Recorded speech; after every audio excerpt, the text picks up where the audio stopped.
My name is Mazi Nnamdi Kanu. I lead the indigenous people of Biafra, and also I am the director of Radio Biafra and Biafra Television. And my job and my duty is to serve the people of Biafra up until the restoration of the stolen sovereignty of Biafra land is restored, and also to an extent to also serve Nigerian youths as well. I think since the whole protest started, we have been serving them very diligently every morning and every evening. And it is something that we should be able to continue into the foreseeable future, or until all the demands made by the young people are met by ASROC. Could you tell us about your background, your parentage, schools attended, and all that, please? Schools attended, my background is quite simple. My late parents, His Royal Majesty Ezekiel Kanu, and my mom as well, Lolo Meme, Ukeze, Lolo Meme Kanu. And I went to Labra Avenue Primary School, which was a model primary school in Umuahia, arguably one of the finest.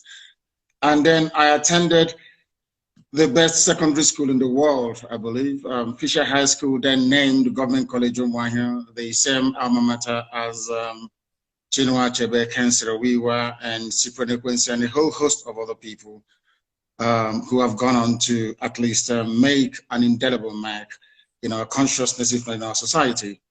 And then from there, I went to University of Nigeria, Nsukka, where I spent about 2 years, and they weren't doing anything that I felt enhanced my ability to understand what I was there for.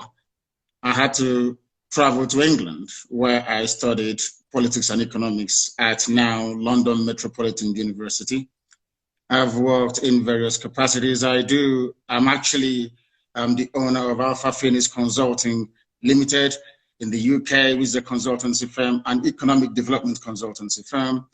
I did actually work with a lot of people like Genesis and all the rest of them, where I held managerial positions until my calling. And that calling is to help restore the kingdom of God on the face of this very earth. And that's what we've been doing for very many years now.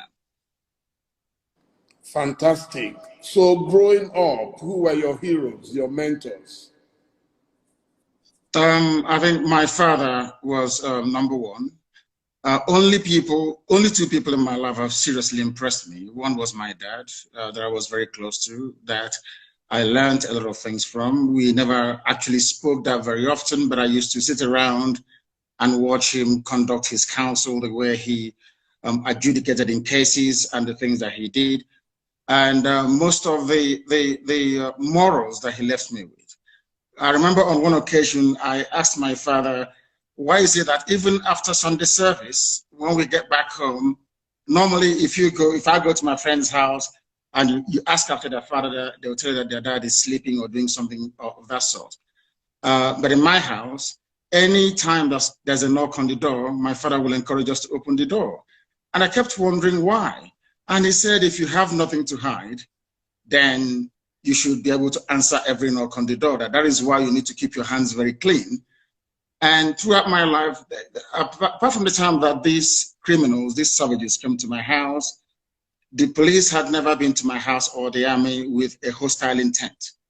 Operation Python Dance on the 14th of September of 2017 was the very first time in my entire life that the army or the police entered my house with intention either to enforce the law or to kill or to arrest or to pillage or to destroy, the very first time. So my father was number one. The second person is Thomas Sankara, the late Thomas Sankara, because of how he managed to turn Burkina Faso around from Upper Volta to Burkina Faso, and the miracle he was able to perform. For the very first time in living memory, it was demonstrated that should Black people put their minds to something, they can make something out of nothing. From being a basket case, they became the largest exporter of food across West Africa under the, should I say, the leadership of this brilliant, and very brave young man, Thomas Sankara. So just those two people. Okay, fantastic. I think before we continue, it would be nice for me to ask if this is the real Mazi Nnamdi Kanu or the cloned one. I can pull my ear for you. You can see I'm trying to exert as much pressure as I can. The clown in Asorok has 2 ears. I only have 1. You can see my glasses. I can take it off. You can see there is no other appendage anywhere behind this one. It's only one. I can pull my nose for you. You know it is me. In fact, I can even bring, if you'll pardon me, I have here with me the mask that everybody has to wear these days. You can see that my ear is not bent, is it? You can see that it's normal, it's not bent. But the clown in Asorok, when he's wearing his own mask, you see that his ear will be bent like that. Mine is not bent. So it is the real me. And of course, I have this mark here and it's unmistakable. Yes, I just wanted to establish that you are alive because I read somewhere that you were dead. And so I wanted to be sure I'm not making history by talking to a dead man in heaven. Not at all. I'm here live with you on this program. Fantastic. So could you tell me some of the books that you read that might have influenced you? I don't want to say radicalized you. I would say influenced you. Growing up was, as with most of my peers, is Chinua Achebe's Things Fall Apart. That is number 1. Because it's reminded us of who we are, where we are coming from, and where we should be heading to. So that very book was pivotal in shaping my understanding of my people and what needs to be done to rectify the damage that colonialism had done to our people. The second one, I would say, is Alex Haley's Roots.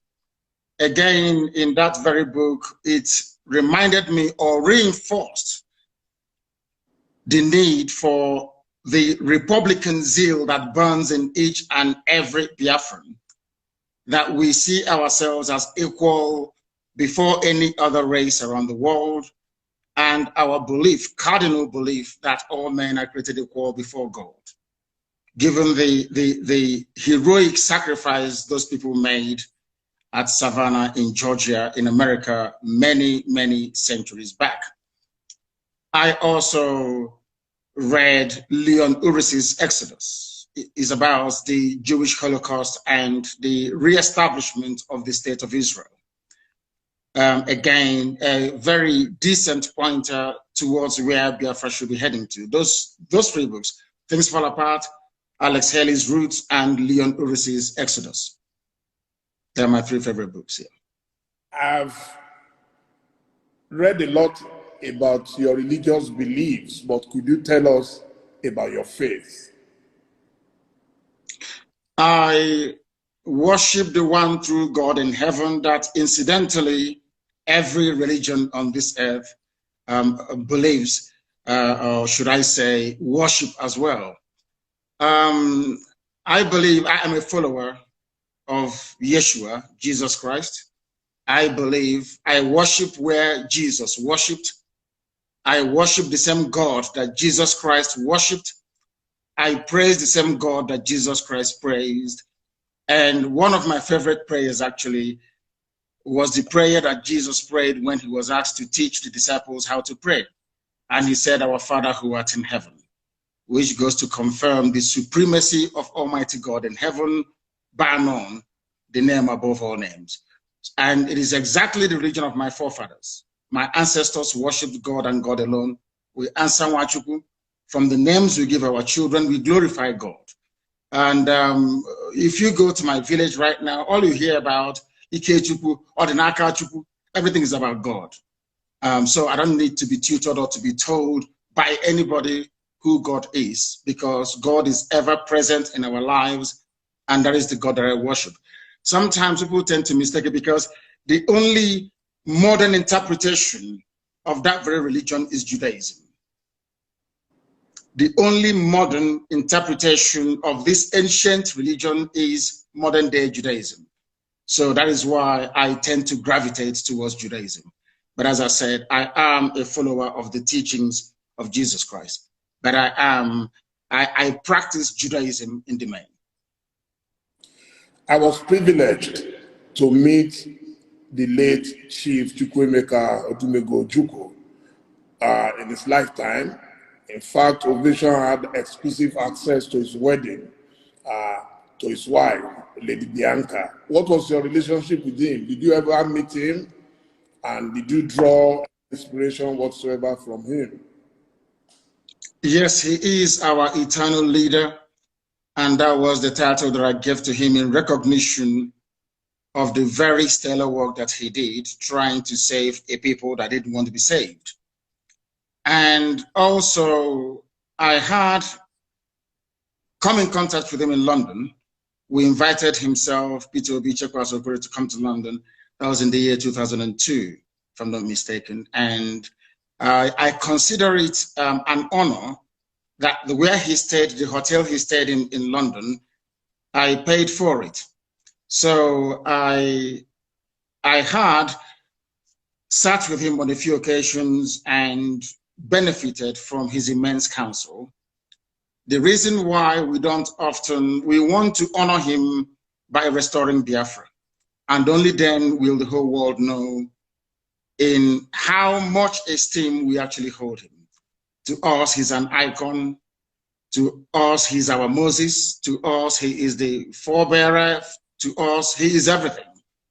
And Ojukwu to us, it means a whole lot more than people can ever imagine. And the few times that I sat with him and he spoke, he said a lot of things. In fact, the role that the British played during the war, he was the one that made me to actually realize what they did and the need for us to be very careful. The journalists that were interviewing him, especially from BBC, in their typewriters were, should I say, listening devices that were transmitting everything Ojukwu was saying all the way back to London. And that made it possible for them to sabotage that very effort, or should I say, to undermine it, especially what transpired at Aburi, that we now have the tapes and records of. So I sat with him and I discussed with him, and it was very informative, very fruitful. And I learned a lot from him, something that will continue to guide me as we proceed on this very important and critical journey towards the restoration of Biafra. Fantastic. Now we'll get to the area of my bazookas. Now it's time to fire a few bazookas at you. You've been seen by many as waging a war against your country, Nigeria, by seeking a Biafra nation. What led to your decision? First of all, Nigeria is not my country. I was born a Biafran. My birth certificate reads Biafra, and no one has ever changed that. The fact that I was at some point or the other in possession of a Nigerian passport does not actually confer upon me their citizenship. I saw the Nigerian passport as a mere travel document because my birth certificate issued at the time of my birth reads Biafra. Nobody of a sane mind will condone or accept what is happening in Nigeria. I believe that genuine attempts have been made in the past to try to remedy the wreck that Nigeria is today, but there was a palpable unwillingness on the part of the powers that be to do something about it. I detest suffering and pain. I hate to see people suffer. I hate to see people in pain. The only thing that propels me, the only thing that drives me towards this very agitation is not born out of hatred for anybody, but a desire to test freedom in our time. Nigeria was not constructed by a Yoruba man. If it were, I would have perhaps accepted. Nigeria was not created by a Fulani man. If that was the case, who knows, I may accept. Nigeria was not created by a Hausa man either. It wasn't created by a Nupe man. It wasn't created by a Gwari man, never created by a Jukun man. Nigeria was not created by an Ijaw man, not created by an Ibibio man. Nigeria was created by a white man and named by a white woman. The name Nigeria means awful, bad, evil. It means nigger, which is a swear word, is a slur in America. If a white person calls a black person nigger, they might end up in jail. Then why should I answer a name that is abhorrent before God and before man? Nobody came from all these ethnic groups. They never got together to say, as from today our name should be Nigeria. A white man determined that. I cannot go to England and say to English people, I want to rename Liverpool. I want to give it another name. I'm sure they'll think I'm mentally, unstable and put me in jail. Now, the problem is this. Why should Africans accept the name Nigeria? It doesn't mean anything in Yoruba language, doesn't mean anything in Hausa language, doesn't mean anything in Igbo language, but yet we are Africans. So I see it as a relic, or should I say a vestige of racism. I see Nigeria as an abomination, not just before God, but before man as well. Those with common sense, that is the reason why I like Thomas Sankara. Thomas Sankara changed the name from Upper Volta, that had no meaning, to Burkina Faso. Now, I wonder why educated, very savvy and enlightened Nigerians cannot see it. You have half of Yoruba land in Benin Republic. Some are in Togo. For over 20 years, I have been a very vocal advocate of a Yoruba nation that will also encompass the Yorubas in Benin Republic and those in Togo, because they are Yoruba people. Wouldn't that be very wonderful? Why should white people come from Europe and decide that some Yorubas should be Togolese, some should be from Benin Republic, and some should be from Nigeria? You're a Yoruba man. What do you have in common with a Kanuri man? Absolutely nothing. But I can tell you, you have something in common with a Yoruba man in Togo. You have something in common with a Yoruba man in Benin Republic. Why should you see a Kanuri man as your fellow citizen in Nigeria and not a Yoruba man who lives just a stone throw from Badagry? So these are the anomalies that Africans need to sit down to address. That is why we have arrested development. That is why nothing seems to be working. Because the convergence of these diverse value systems from the core Arewa North, from the West and from the East is making it impossible for Nigeria to function as a viable state. And that is a recognition that we must at this very point in time be able to address as educated people. Not that I hate Nigeria. I hate the name. I despise it with a passion. If you allow me, I wouldn't exist tomorrow morning. Anybody who answers or addresses him or herself as a Nigerian is a product of neocolonialism, not something that I am prepared to accept, because Nigeria never existed until Flora Shaw gave her that name, Nigeria. Before that, you had Oduduwa, before that, you had Biafra, before that, you had Crown Brono Empire, and all these wonderful and weird civilizations. Now, a white man cannot come from Europe and then create an identity for me. Only God in heaven can do that. And I can give an identity to my dog. The only thing you can name are your children and your pets. They are not our fathers.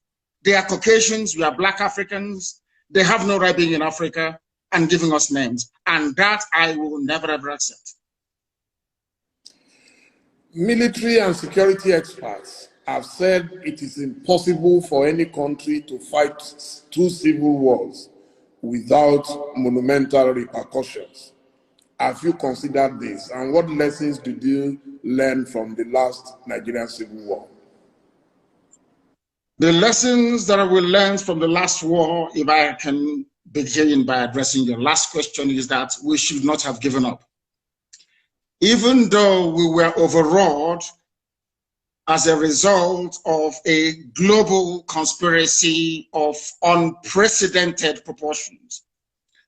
Biafra-Nigeria war was the Third World War, because in that war, if you leave Nigeria and Biafra alone, Biafra would defeat Nigeria anytime, any day. Pound for pound, Biafra would defeat Nigeria anytime, any day, and I make bold to say this. But Britain got involved. They imposed a no-fly zone over Biafra land. They imposed air, land, and sea blockade to stop us from getting food and arms. But they went behind the back of the world to negotiate with Russia to supply arms to go on. They even brought in Egyptian pilots to fly their planes for them. Nigeria has never won any war in its history. Ordinary Boko Haram, they are begging Niger, they are begging Chad, they are begging Cameroon to help them. They've never won any war.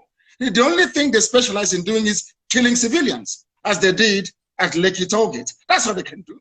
Nigeria has never fought any war. An army is meant to go out to win territories for the country that it claims is coming from. The same way that Lugard led an expeditionary force to come to create Nigeria for the crown in Britain. Nigerian soldiers have not done that before. Anywhere they go, they're humiliated and they come back. So I wouldn't actually see, I wouldn't describe what transpired between 67 to 70 as a Biafra-Nigeria war. Is Biafra versus the whole world. The United States was ambivalent. They never actually, should I say, participated as they should. Britain was there running the whole show. They destroyed Aburi Accord, destroyed the agreement reached between Ojukwu and Gowon. They came back and they instigated a war. That was all they did. There was not, I wouldn't see it as a war. And I want to let Nigeria understand this. There is that tendency, that what I call the Fulani Janjaweedism, there is that tendency to intimidate, that tendency to terrorize, that tendency to subdue, overraw, and then conquer people. It is not going to happen in our time. They will try, but they will fail. The more they focus their attention in the East, the more the terrorists that they themselves bred in the North will overrun them there. So I am not in any way, shape, or form either phased or overawed. They will come again because it's in their nature, and this time around they'll be roundly defeated. Well, I think with due respect to our men and women of armed forces, I believe they are well rated. I visited them in Liberia. I visited them in Sierra Leone. In Liberia, we were controlling 10 out of 15 counties. In Sierra Leone, in fact, we actually lost one of our brigadiers, and the Sierra Leoneans are eternally grateful to us, because but for the support from Nigeria, both countries, I don't know what would have happened to them. In fact, at the time, Professor Adeniji was the head of UNANSIL in Sierra Leone. I think it would be unfair to describe as military as weak. It is possible, yes, that they got support from somewhere else. Of course, there are allies.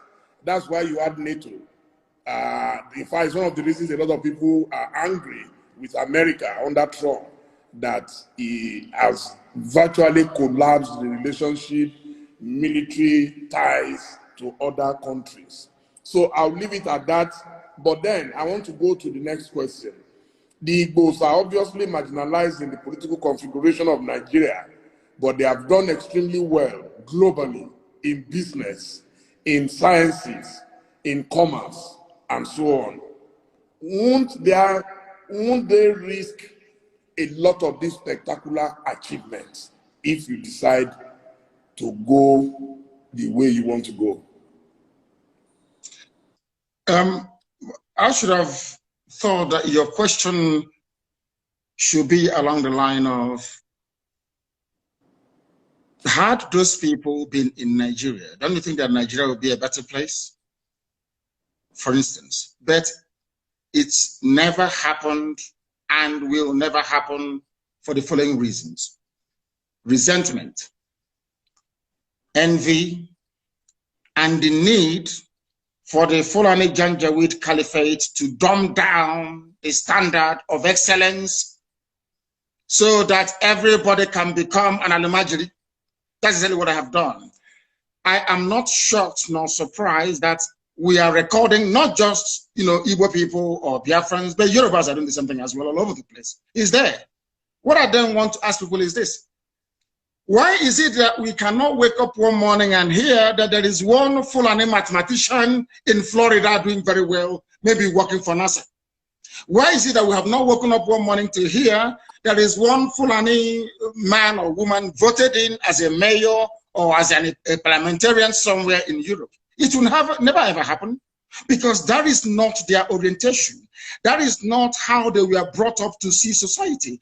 The recognition of people's skills and talent is a prerequisite for the driving of any progressive society.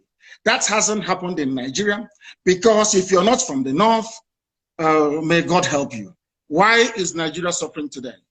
Nigeria is suffering because of successive regimes of mediocrity and sub-standardization, for the simple reason that people do things based on ethnicity.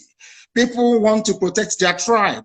Even if they're performing very badly, they want their tribe to become preeminent. And in the process, those men and women who are skilled, who are well-read, who are well-learned, they get forgotten. And then, of course, they travel abroad, and you can see their excellence come to the fore. And that's exactly what has been happening. What we are saying is that once we have Biafra, they will all come back home. And Biafra will quite rightly become the light of Africa and Black people all over the world. Because without Biafra, Black Africa will keep floundering, and there can never be any progress. I'm sure you know that politics is a game of number. And it has been theorized that the domination you complain about of the, what you call the Fulani hegemony, has been made possible because of the lack of unity amongst the peoples of North Central, Southeast, South-South, and Southwest. And that if they unite, they will be able to end the perpetual dominance of the so-called Northern oligarchy. Do you agree? 100%. And that was why some of us threw our weight behind our children. Some people will say, refer to me as a youth, but I'm not. I'm a very old man. I may look young, but I'm a very old man. Now, the reason why we supported our young people was because for the first time in living memory, we managed to bridge that divide, to bring everybody closer around an issue that is of importance and concern to all these people. Were you not surprised when, following what transpired on the 20th of this very month, the same people that have failed and will continue to fail, the same leadership structure, or should I say the same cozy boys club that they formed, if your father is passing on, he will hand you over to the next buffoon to groom you in this politics of mediocrity that you find in Nigeria. Were you not surprised and shocked that the same people managed, or should I say succeeded, in introducing the tribal and ethnic dimension into what we are doing? Those of us in the South, I am proud of the, should I say, the understanding that those of us in the East have with our Yoruba brothers in the West, and of course, as time goes on, also Middle Belt. There is now a recognition that we are our own worst enemies. In Katsina State, there are other tribes other than Hausa and Fulani. In Katsina. In Bauchi, the same thing. All across the north. It is not a homogeneous society. The only thing that binds them together is just their language. Underneath, if you scratch the surface, you will begin to see a lot of, they have more ethnic groups in the north than you have in the south. Many more in the north than have in the south. But over the years, the Fulani oligarchy have managed to should I say, moderate their differences. And despite what is going on underneath, they have always succeeded in presenting this united front for the north. Anytime we try that in the south, they bring in their, what people are referred to as professional gossipers. They bring in people who will always do their best to divide us, because the north understands. Any day the Igbo and the Yoruba put their differences behind them, get their acts together, for goodness sake, Nigeria will be a better place. Everybody knows that very well. So in order not to allow that to happen, they now appoint, or should I say, rig our governors into office. They go to Ohanese, they bribe a few people to go to Afani Fere, they identify one or two people to, should I say, to groom, to do their dirty jobs for them.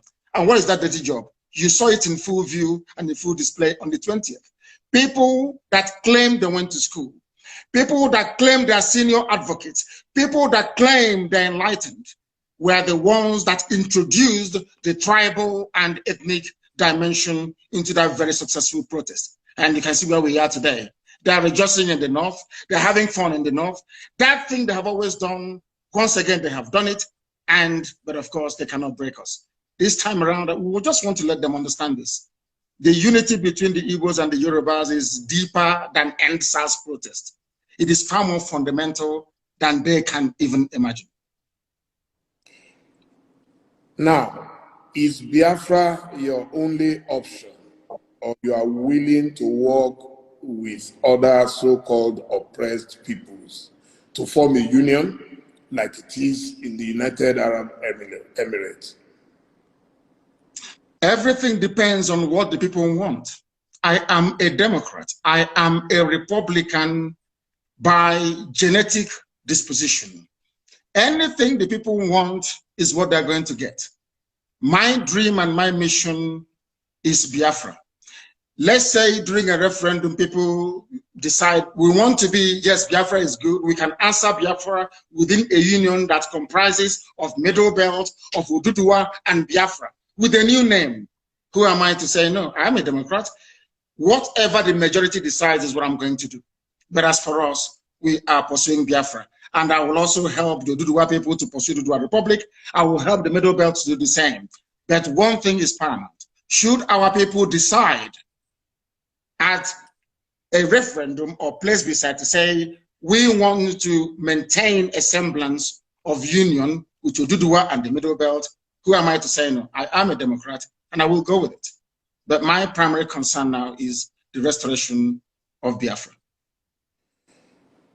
An audio surfaced recently, I think about 2 weeks ago. It was sent to me by a family member, in which we heard your voice, directing your operatives to hit certain targets in Lagos. What led to this in a state that has really embraced the Igbo people of Southeast and South extractions? If that was your voice, do you regret the action, and are you willing to apologize for it? It is my voice, but what I said was cut and joined together to suit the very message or narrative that our detractors were, should I say, determined to peddle. If you listen to the whole broadcast that I made, you will find out that that very audio that those people, those charlatans put out there in the public domain is not exactly what I intended. But I have said this before and allow me to repeat.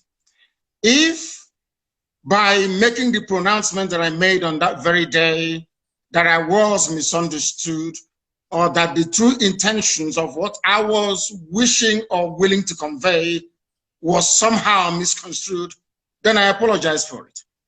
Because I believe that it is very, very important that we understand this. I wouldn't want to do anything, either knowingly or unknowingly, to inflame passions in the West. I wouldn't wish to do anything that would cause my Yoruba brothers and sisters alike to think, should I say, to become jittery about what our true intentions are. You made reference to your operatives. I was addressing Nigerian youths right across Nigeria, not just in Lagos. And given the heat of the moment, people were being massacred. I'm not sure that most of those commentators and apologists for Asorok have had their homes invaded before. When Fela speaks, you can hear the way that Fela speaks all the time about Nigeria Army and Nigeria Police. Why? Because Fela was a witness when his house was invaded, and the mother died as a result of it. There's something happened to me. As a result of Nigeria military invasion of my house, my father is dead, and my mother is dead as well. So when people like us with a first-hand experience of the brutality of a very primitive security architecture in a country as backward as Nigeria, you can then begin to appreciate where we're coming from. If I spoke out of turn, if people who listened to what I said misunderstood the true intentions behind the words that I uttered that night, then I do unreservedly apologize, because nobody can divide the Yorubas and the Igbos anymore. It's not going to happen. They will try, but they will not succeed. That I can assure them. What is of concern to us is that those responsible for the slaughter of those people are held responsible. The same way, I hasten to add, that those who are responsible for the murder that we ordered today going on in Obibo will be held accountable. They will and must be held accountable. I do apologize if I offended anyone, but no offense was intended in the first place. I gave an order to Nigerian youths right across the board to do what they did because the Nigerian state is evil. They believe in killing their own children. They believe in suppressing free speech. They believe in breaking up peaceful assembly with the use of force. That type of nonsense must come to an end. And they must be taught a lesson, and that was exactly what we did. Okay, let me confess that it was actually that audio that led me to looking for you. You see, I believe that journalists must help their nation to understand some certain people and personalities like yourself. And I want to say at this stage that I'm sending my special thanks to two people. One of them I can mention publicly, the other would not want me to mention him. And the first is Femi Fanikaode, my very dear friend and brother. I contacted him because I knew there is a special bond between the two of you. And he contacted someone else who contacted you. And I want to say thank you to both of them so they know themselves. What is the relationship between you and Femi that every time I see that you are in the same direction? He is very brave. He is urbane. He is polished and very erudite. He is a scholar and a conscientious one at that. You know, in Nigeria, you have scholars, people who just study for the sake of it, people who just read for the sake of it. He practicalizes what he understands to be humanity. And that is why I love him, I respect him, and I call him a brother. He epitomizes what any intellectual should aspire to be. You intellectualize, that is very true or very good, and then you must have a human side to yourself. He is de-tribalized, as you well know, and I'm sure that in time to come, he will have a very great role to play, if not in Ududuwa, but also in Biafra. If Biafra were to come tomorrow, I would take him. And I'm sure that he will have a lot to contribute in making Biafra a better place for everybody to be in. So I have not only love for him, but also have regard for him. Now, I'm sure you are aware that there are efforts to start a movement that will bring the Yorubas and the Igbos together and closer. Are you willing to play a major role in that union? Yes, we are doing ours on the ground. You saw the protest on the 1st of October right across the world, Yoruba One Voice and IPOB. So we are doing ours. That was why I categorically stated, and without any equivocation, that the bond between the Yorubas and the Igbos can no longer be broken by anybody. They will thrive, but they will fail. It can't be broken anymore. So I am more than willing and able to serve in whatever capacity that is required of me to make sure that these two great nations pilot the affairs of Black people in Africa going forward. Because without them, Africa is doomed, more or less. Now, I will plead with you to take the next question very softly. Because as a Christian, I believe my faith teaches me to render unto Caesar the things that are Caesar's. So which means I respect constituted authority.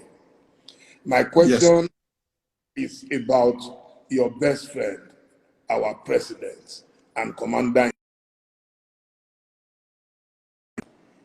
Now, You propounded this theory of a cloned man, and that our current president is a Sudanese man called Jibril.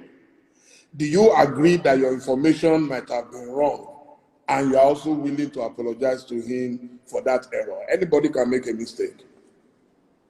No, not at all.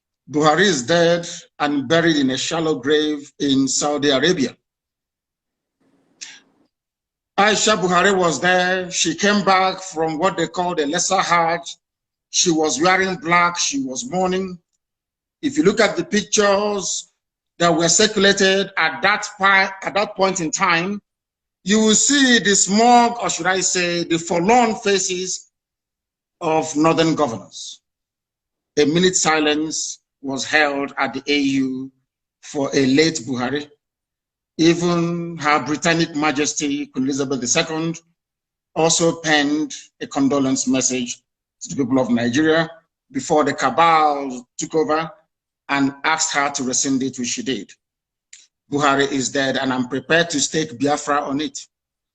If you, Dele Momodu, can go and prove to me, I'm not asking you to do anything too complex.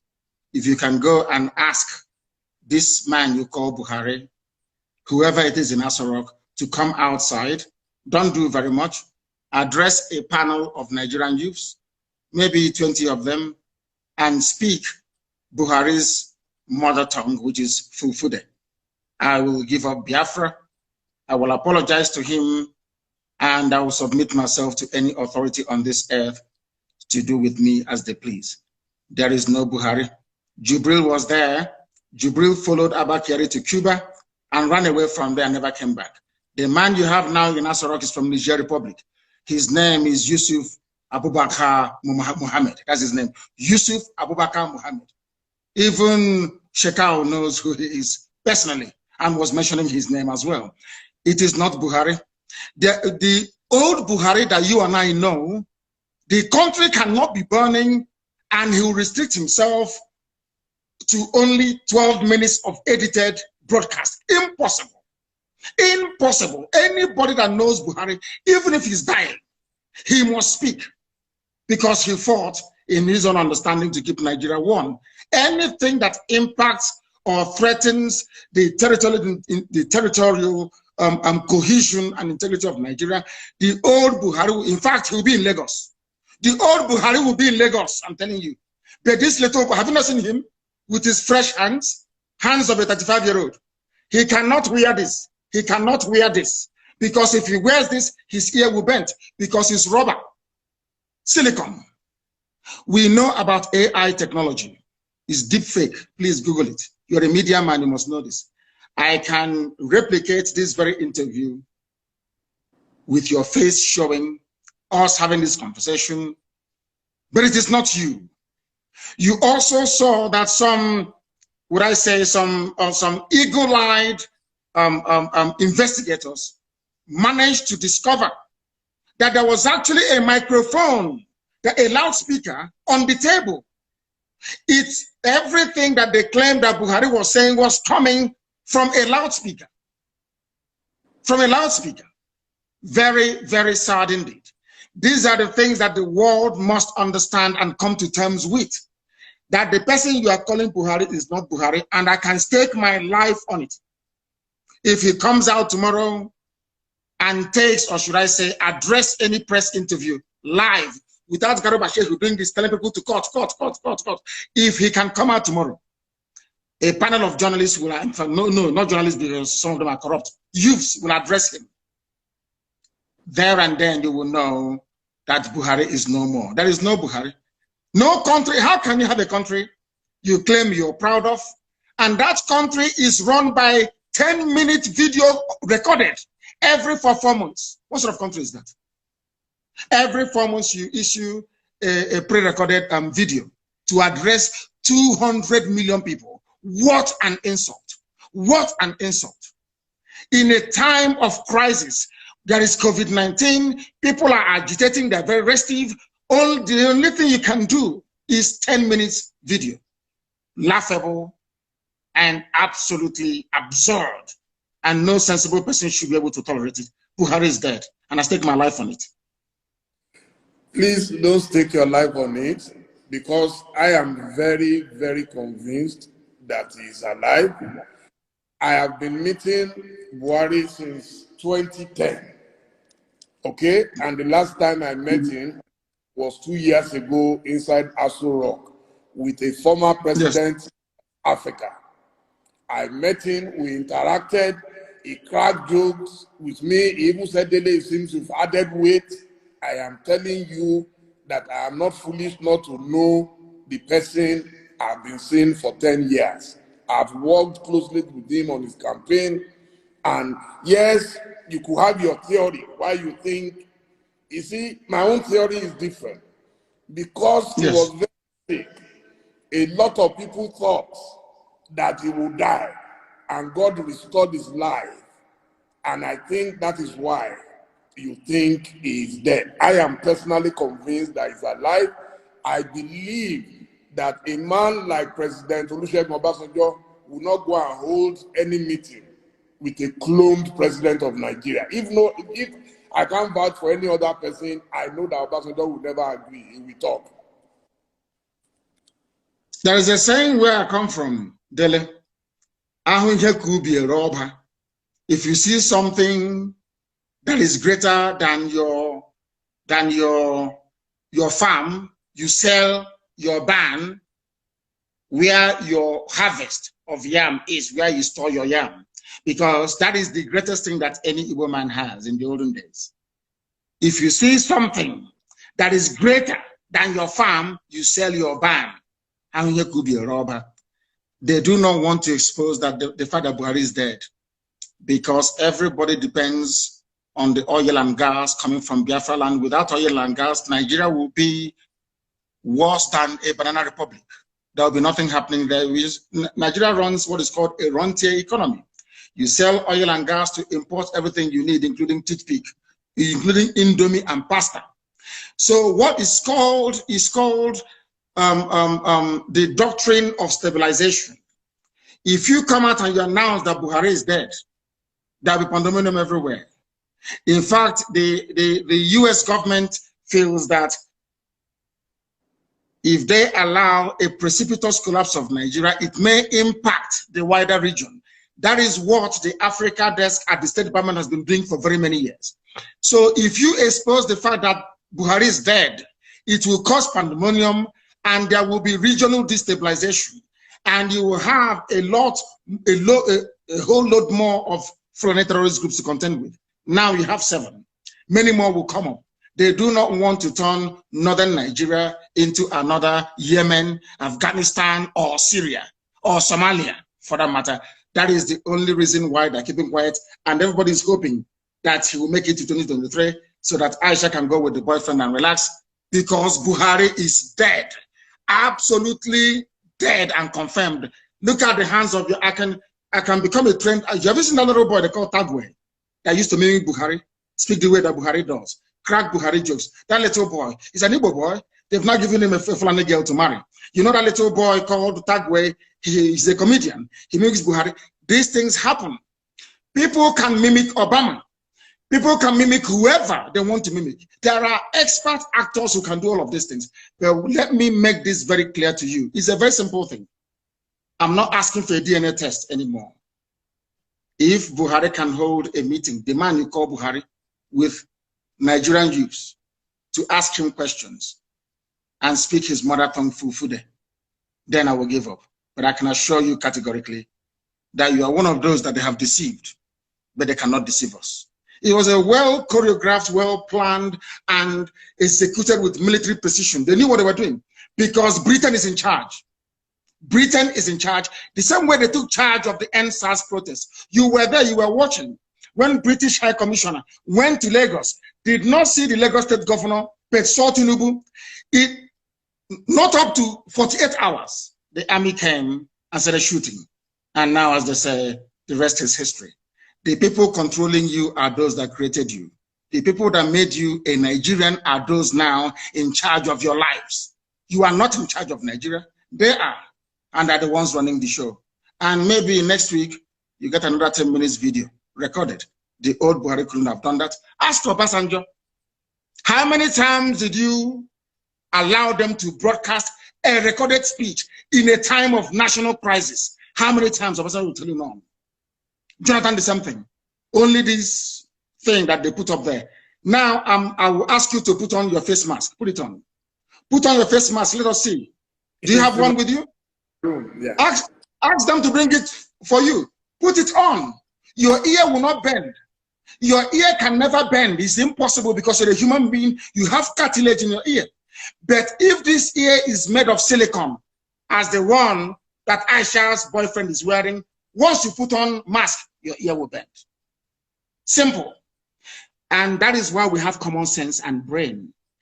Keep asking yourself. They took a picture with Jonathan, with everybody, with Yemi Osinbajo.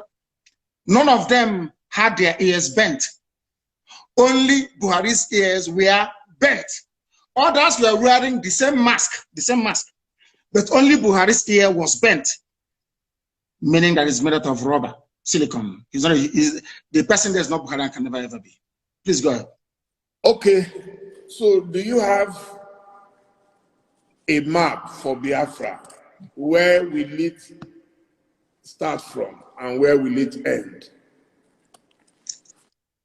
First of all, do you know that if I ask you now, Dele, how many states do you have Igbo people in Nigeria? How many states would you tell me?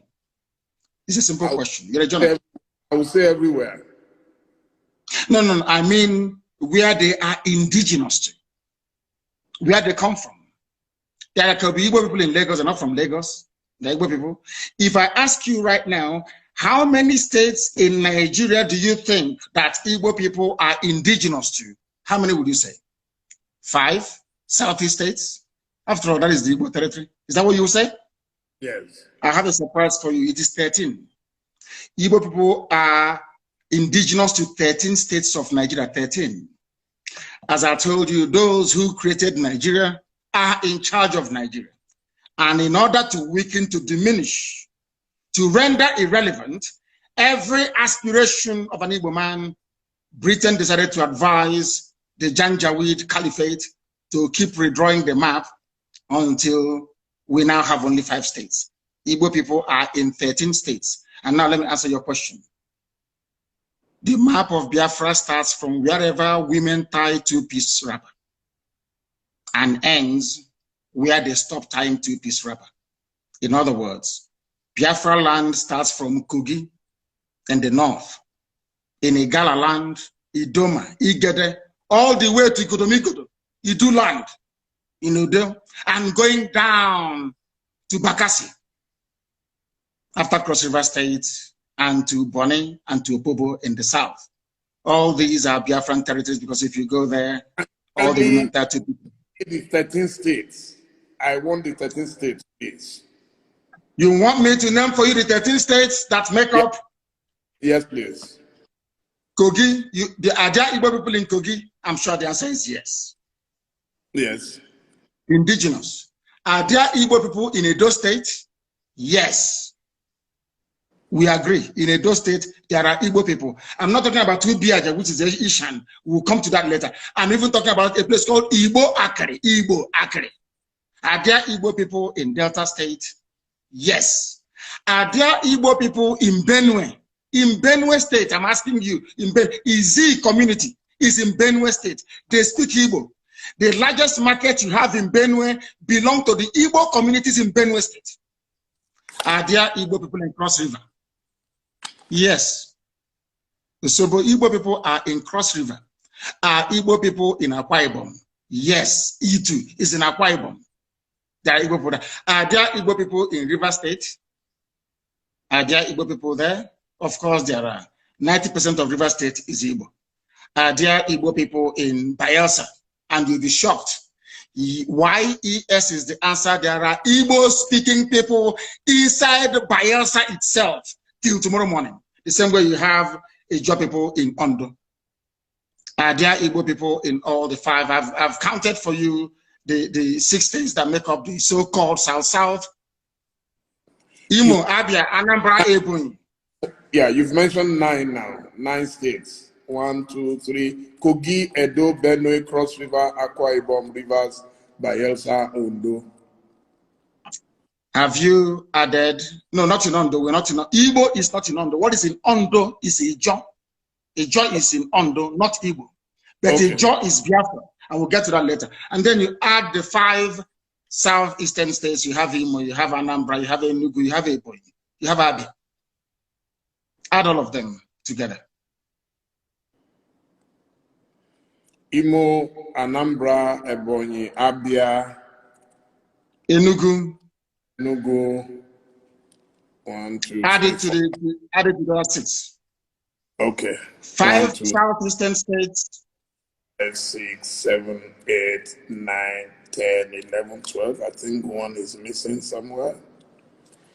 One cannot be 6 states. 6 states of the south, 5 states of the southeast, then Kogi and Benue.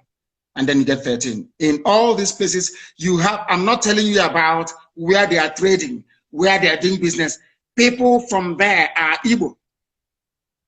They are indigenous. And you think Kogi would agree to go with Biafra? No, it's about a referendum. What we're asking for is that part of Kogi where women tie 2-piece wrapper. That's all.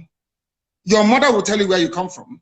If you look at your mother when she dresses up to go to church or to go to a function and she's tying 2-piece wrapper, one on top of the other, then you know you're a Biafran.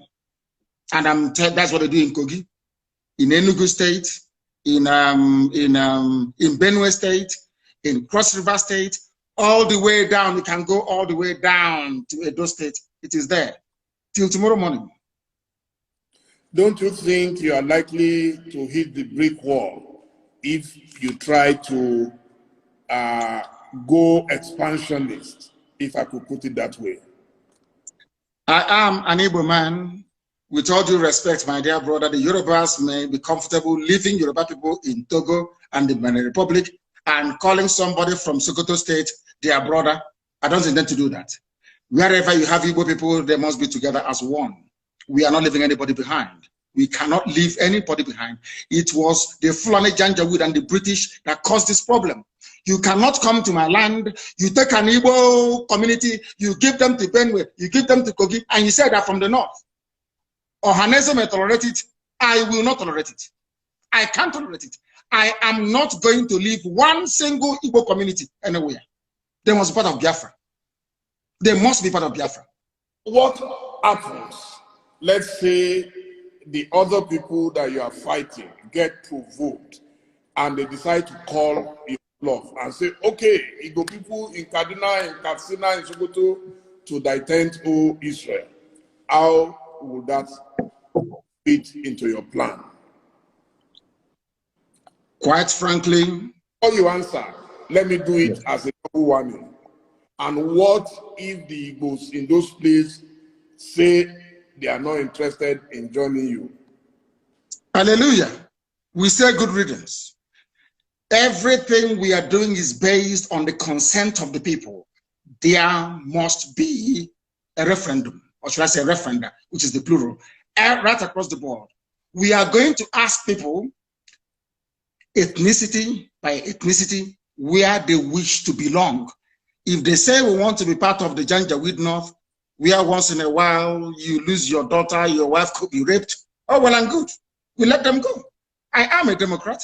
I'm not going to force anybody to do anything. And Biafra must come via a referendum. People must agree to it. We are not forcing anyone to do anything. Everything we are saying and doing is geared towards one outcome, a referendum. If they agree, fine. If they don't agree. So who is going to organize this referendum that you've been talking about? The United Nations will have to organize it at the right time. They will. If it is not organized, what is your plan B? We continue with civil unrest and civil disobedience, boycott of elections. As one of our great heroes said, we will boycott all boycottables until we get what we want. The British never wanted to leave Africa, but they did. Russia never wanted the Soviet Union to break up, but it did.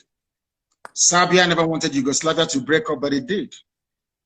Sudan never wanted South Sudan. They never wanted South Sudan to be free. They're free today. Ethiopia never wanted, excuse me, Eritrea to be free, but today Eritrea is free. So that tells you all you need to know. It is not in their hands because you know what? Power belongs to the people. Anything we want is what we're going to get. Once again, I want to ask this.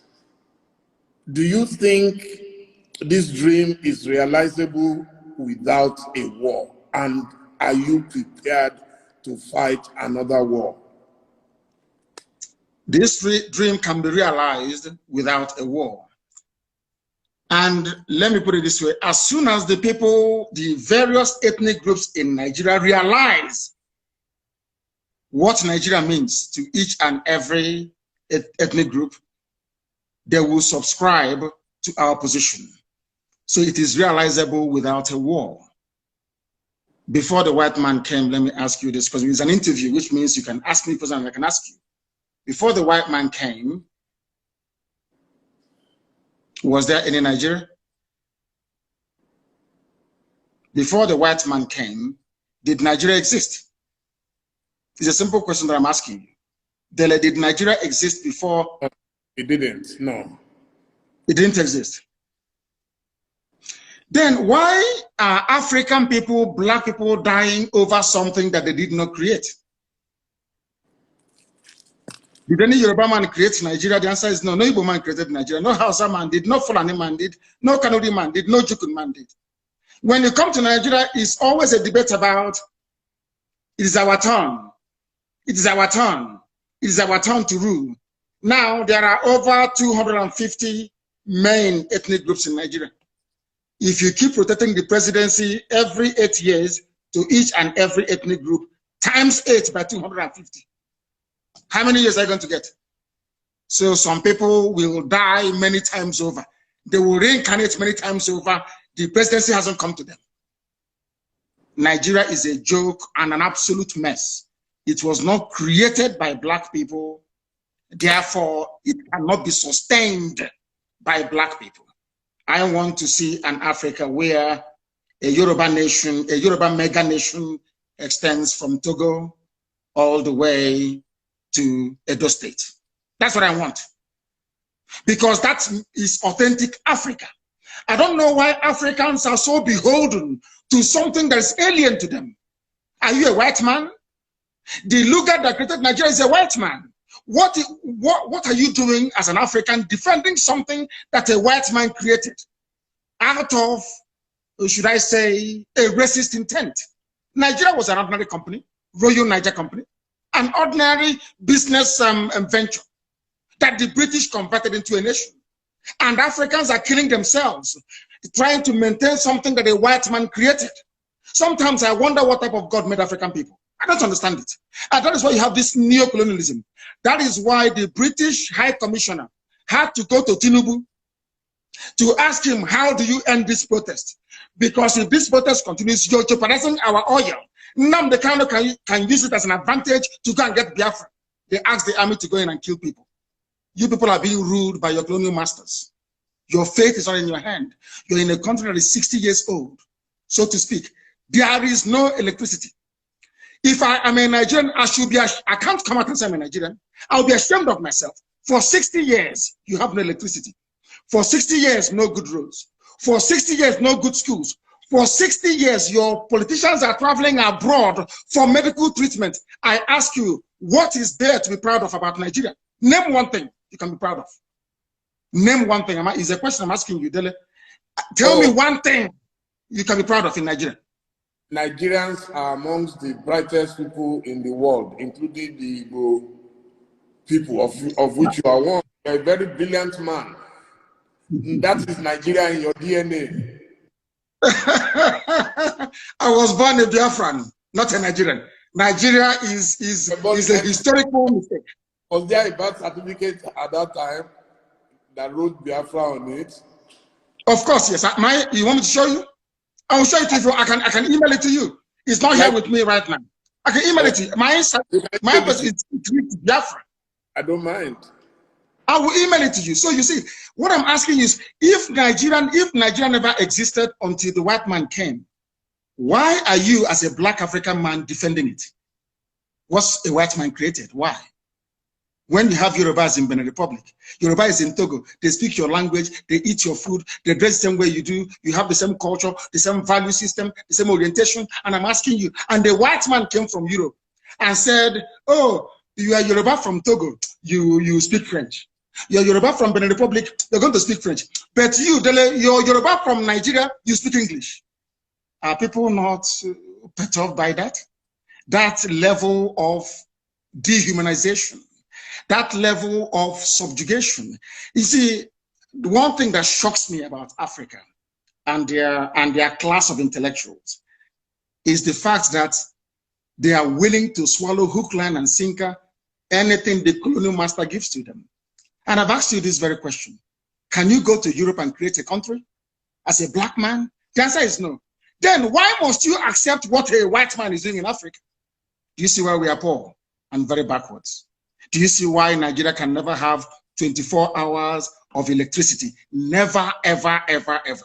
Because the foundation is faulty. The orientation of Fulani Janja, people were protesting SARS killings in the south. Fulani people in the north were busy having fun and laughing and smiling. And you want to be in the same country with them. Your value system, your reasoning, your understanding, your orientation can never ever be the same. Never be the same. Why did Britain leave the EU? Dele, I'm asking you, are they not Christians? Are they not Democrats? Don't they believe in free trade and voting people in and voting them out? But then, why did Britain leave the EU? Why? The same Britain that left the EU is asking me not to leave Nigeria. Nigeria that is only 100 years old. Your grandfather was not a Nigerian. Was not. So why must you throw away the history of your family, the rich history of Yoruba people? Because a white man called the place Nigeria. Why must you do that? Why? Can I go to England and name them and name them Albania and say all your history is now gone? We are doing our ancestors a disservice. And let me tell you why Black Africa cannot go forward. Some people, not you, some people accepted this nonsensical balkanization of Africa with their useless flag independence. And your ancestors are in the grave. Your ancestors that existed before the white man was born, they're in the grave. You jettison their history and their identity. You banish it, you denigrate it, you insult them by accepting this garbage called Nigeria, and you want them to be happy with you. That is why no Black African country can see development. No Black, you see South Africa. When whites were running South Africa, everything was good. Now Blacks took over. Look at what is happening. Because even the land of Africa itself is angry with us. We went to school for a reason. The reason why you go to school is to question certain things. And the question is this: why is it that you, as an African, you're willing to kill, to die for something a white man created when they cannot do the same thing for you? You see how they are not equal to us. You see why they are always better than us. And nobody can tell me with any ounce of conviction or justification the reason why Yoruba people should be in Togo, in Benin, and in Nigeria. Why can't they be in one country, the same way that the English people are in one country in England? Or should I say in the UK? These are the things that we must ask ourselves. Okay, thank you so much. Thank you, Mazi Nnamdi Kanu. I mean, you are very passionate about your beliefs. Nobody can take that away from you. So now we get to the stage where I already jotted down some questions from members of the public. The first is that you hold a dual nationality. So they are saying you have a choice, you have an option. What about those who have nowhere to go? The reason why you are interviewing me today is because I got lucky. My parents didn't get lucky. People who were in my house did not get lucky that very day, they died. my dog also died. Jack, they killed my dog. Now, listen very carefully. People don't understand. You see, there is a level of flippancy in Africa, and should I say, we don't interrogate any concept or phenomenon with a great degree of sincerity. Why do I have a Nigerian passport? The same way that Awolowo, Chief Obafemi Awolowo, held onto a British travel document. Did that stop Awolowo from fighting for Nigeria to be independent? I'm asking you a simple question. Did that stop him? Awolowo went to Glasgow to study. A big document. Exactly. He traveled abroad. Awolowo traveled abroad to study. He read economics in Scotland, and he came back, probably even on British scholarship. The fact that Awolowo was availed of free education in England and traveled to England by ship in those days with British papers, did it stop Chief Awolowo from fighting for independence of his people? And I must say, he was a lawyer. Thank you. Sorry, I do apologize. I do apologize. He was a lawyer as well, but he also read economics. Do you know he read economics as well? He also read, he's a lawyer. I agree. Now, I'll ask that question again so you answer so that the whole world can hear. Yes, the fact that Awolowo went to England and studied, or let me say Britain and studied, United Kingdom, came back, became a lawyer and an economist. Did that stop Chief Awolowo from campaigning for independence from Britain? I don't know if you can hear me. Can you hear me? Hearing you, yeah. I understand your logic, yeah. Now, the same thing with Dr. Nnamdi Azikiwe. He traveled to the US. He studied. He traveled to the US with British papers. As somebody traveling from a British colony, he went to the US and he read, and he came back. And a Yoruba man, incidentally, let me tell you why they don't want Yorubas and the Igbos to be. A Yoruba man identified the talent in Nnamdi Azikiwe and appointed him the secretary of NCNC. That Yoruba man is Herbert Macaulay, a Yoruba man. And Zeke fought with the likes of Awolowo until Nigeria became free. Why didn't they say, you know, in those days they were very intelligent. Nobody said to Zeke, oh, you went to England for free. You studied, you have their passport. Now you're fighting and saying they should go. Because in those days, our fathers, they had brain. I'm sorry to say this generation, I don't know what's wrong with them. Is a social media indomie generation. And I hope that after this evening, they will become, should I say, more enlightened as to the issues. I no longer hold dual nationality. I used to have dual nationality for convenience sake, just to travel out of Nigeria, not for anything. And my hatred for Nigeria didn't start today.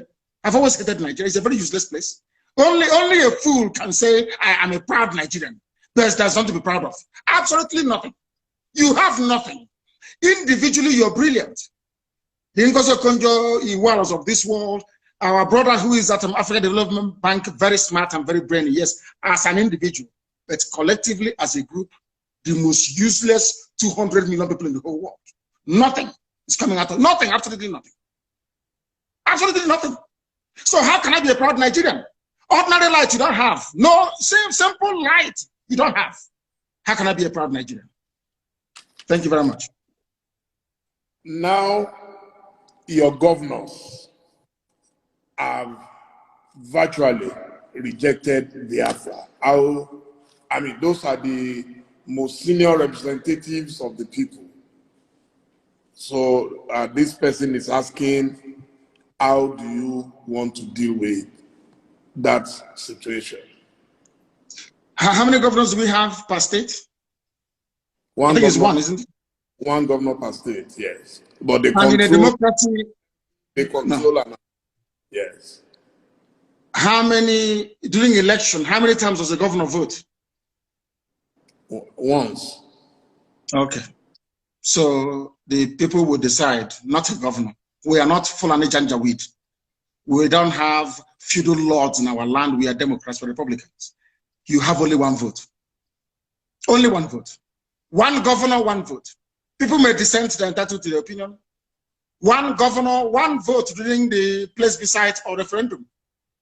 And there is nothing they can do about it. The majority says they want Biafra.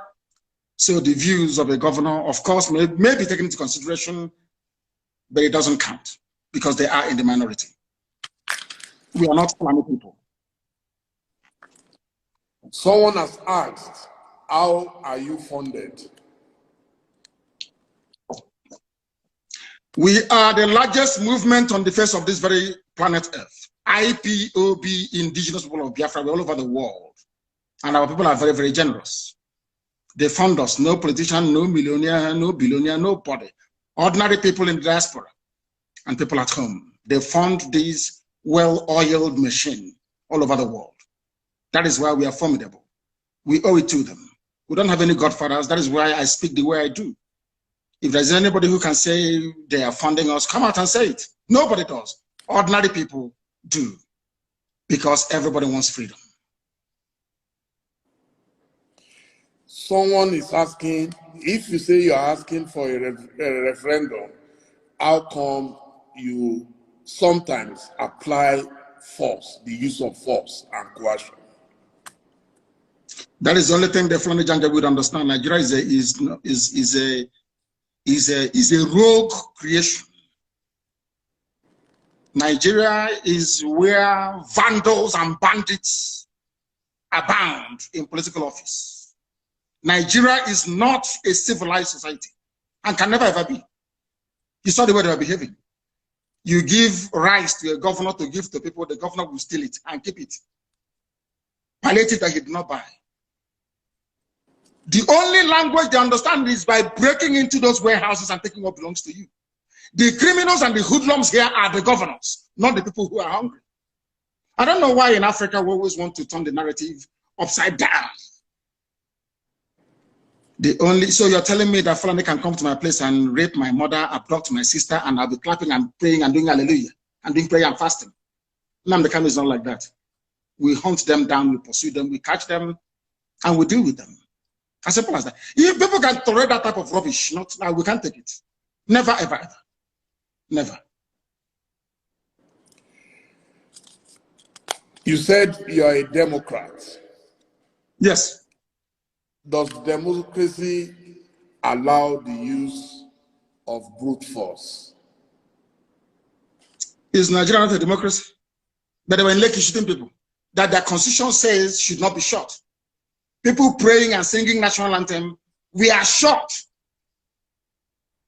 A constitutionally granted right. The state of Nigeria violated it. They are the ones that brought violence, not us. As they say, those of them that make peaceful revolution impossible, they make violent revolution impossible. They make it possible, rather. Those are the words of John F. Kennedy, not mine. An American Democrat who, and people talk about democracy all the time. The modern Britain you have today was forged in a revolution led by Oliver Cromwell that toppled the monarchy of King Charles I. Today, England is doing very well. France talks about democracy, but their democracy was forged in the heat of a revolution that toppled the reign, I think, of King Louis XIV or the 15th, I don't know, and Marie Antoinette. America, they hold you to account today if you're not democratic. America was forged in the battle of a revolution fought and led by George Washington. I don't know if we did all these things at all or not. I mean, I think Nigeria should employ me to write their curriculum for them so they can train sensible, reasonable people. People graduate from schools in Nigeria, they come out far more foolish than they actually went to school with. Someone has asked, are you not afraid for your life? And what happens? I am dead already.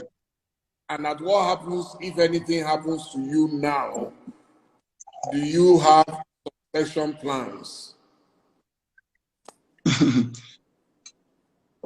I am dead already. I was pouring some water, I do apologize. I am dead already. The only thing that can bring me back to life is Biafra. This life is meaningless without freedom, not just freedom. As I said before, I traveled to England to study for a reason and for a purpose. You cannot tell me that in England, they have gas piped all the way from the Scottish gas fields. There is 24 hours a day electricity. There is gas. If you're homeless or if you're unemployed, the government can give you what is called housing benefit. You can pay your rent and live in a decent home. They also give you money to feed as well. If I cannot do those things for my people, then my life is meaningless. So as I am right now, I'm already dead. I'm only waiting for Biafra to revive me and to resuscitate me. And I feel and I do pray that most other Africans should feel the way that I do. Because Africa is a failure because we fail to address the core and the key issues affecting our lives.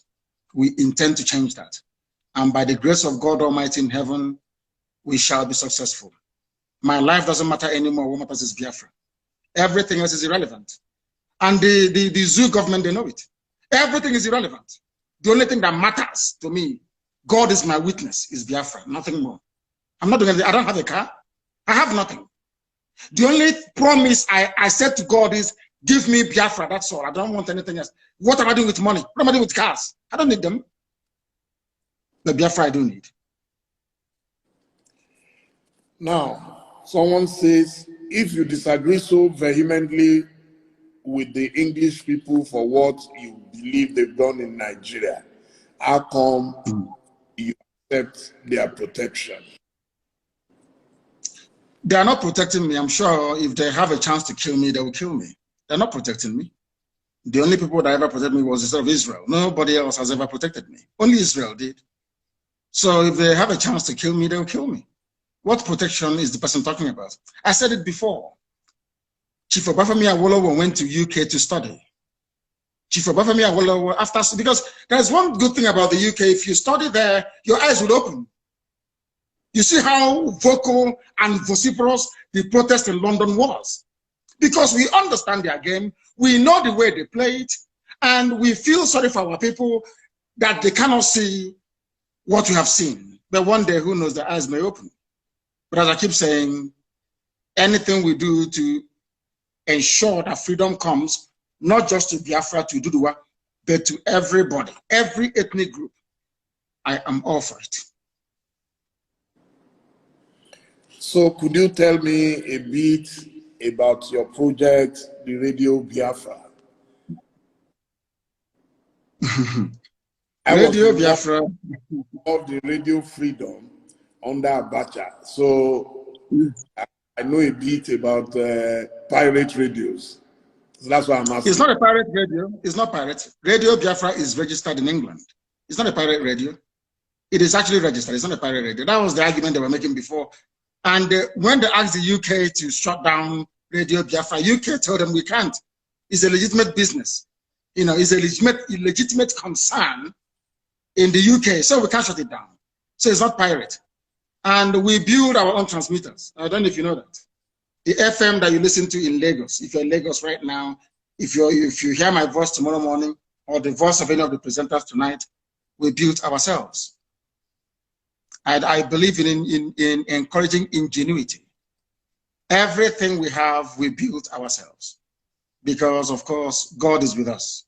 And our mission and cause is noble.